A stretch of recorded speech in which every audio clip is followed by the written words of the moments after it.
नमस्कार, मी शीतल भुरके. शीतल्स रेसिपीमध्ये तुम्हा सर्वांचं खूप खूप खूप मनापासून स्वागत आहे. तर आज मी बनवणार आहे मटकीची उसळ. खूप सोपी आहे, काही अवघड नाही आणि मटकी आपल्या शरीरासाठी पण खाण्यासाठी खूप छान आहे. मटकीचे फायदेसुद्धा भरपूर आहेत. तर मटकीची रेसिपी बनवण्यासाठी आपल्याला काय काय साहित्य लागतात ते बघूया. तर इथे मी मोड आलेली मटकी घेतलेली आहे. 1 वाटी मटकी घेतलेली आहे. त्यानंतर कांदा घेतलेला आहे, शेंगदाणे, हिरवी मिरची, टमाटर आणि कोथिंबीर घेतलेली आहे. त्यानंतर इकडे मी जिरे, मोहरी, हळद, लाल तिखट आणि मीठ घेतलेलं आहे. आपल्याला उसळ बनवण्यासाठी एवढंच लागणार आहे. कढीपत्ता जर असेल तर तुम्ही वापरू शकता. त्यानंतर कढईमध्ये मी 1.5 चम्मच तेल टाकलं. तेल छान गरम झाल्याच्या नंतर मोहरी आणि जिरे टाकून घ्यायचे आहे आपल्याला. आता कढीपत्ता जर असेल तर तुम्ही आता कढीपत्ता टाकू शकता, नसेल तर काही हरकत नाही. त्यानंतर मी कांदा टाकते. कांदा आपल्याला व्यवस्थित मिक्स करून घ्यायचा आहे. जास्त गोल्डन ब्राऊन होऊ द्यायचं नाही, थोडंसं फ्राय करून घ्यायचं. त्यानंतर हिरवी मिरची टाकायची आहे. त्यामध्ये हिरवी मिरची थोडीशी परतून घ्यायची आहे, एकदम जास्त परतवायचं नाही, थोडंसं हलकंसं परतून घ्यायचं आहे. त्यानंतर यामध्ये आपल्याला टमाटर टाकायचं आहे.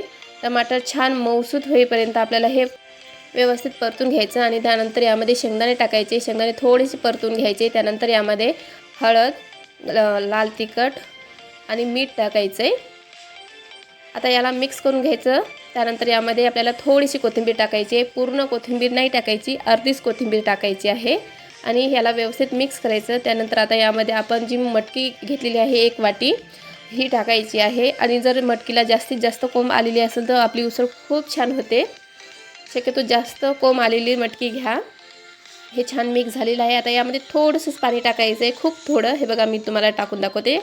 हे बघा थोडंसंच पाणी टाकलेलं आहे. याला एकदा व्यवस्थित मिक्स करायचं आहे आणि आता याला झाकण लावून आपल्याला जास्त नाही, फक्त 2 मिनिट वाफ काढून घ्यायची आहे. गॅसचा पॉवर एकदम लो ठेवायचा आहे. हे बघा 2 मिनिट झालेले आहेत आणि पाणी सर्व आटलेलं आहे. हे बघा छान तेल सुटलेलं आहे आपल्या उसळला आणि हे बघा आपली मटकीची उसळ बनवून तयार आहे. मी तुम्हाला प्लेटमध्ये काढून दाखवते. खूप छान लागते. या पद्धतीने जर तुम्ही मटकीची उसळ बनवसाल तर तुम्हाला खरंच खूप आवडेल. तुम्ही ही नक्की करून बघा. आता यावर थोडीशी आपल्याला कोथिंबीर टाकायची आहे आणि ही आपल्याला प्लेटमध्ये सर्व करायचं आहे. हे बघा मी तुम्हाला प्लेटमध्ये दाखवते काढून. हे बघा दिसायला सुद्धा खूप छान दिसत आहे आणि जर पाणी तुम्ही जेवढं कमी वापराल तेवढी मटकीची उसळ छान होते. तर कशी वाटली रेसिपी? आवडलीच तर लाईक, शेअर आणि कमेंट नक्की करा. भेटू मग अशाच नवीन व्हिडिओमध्ये.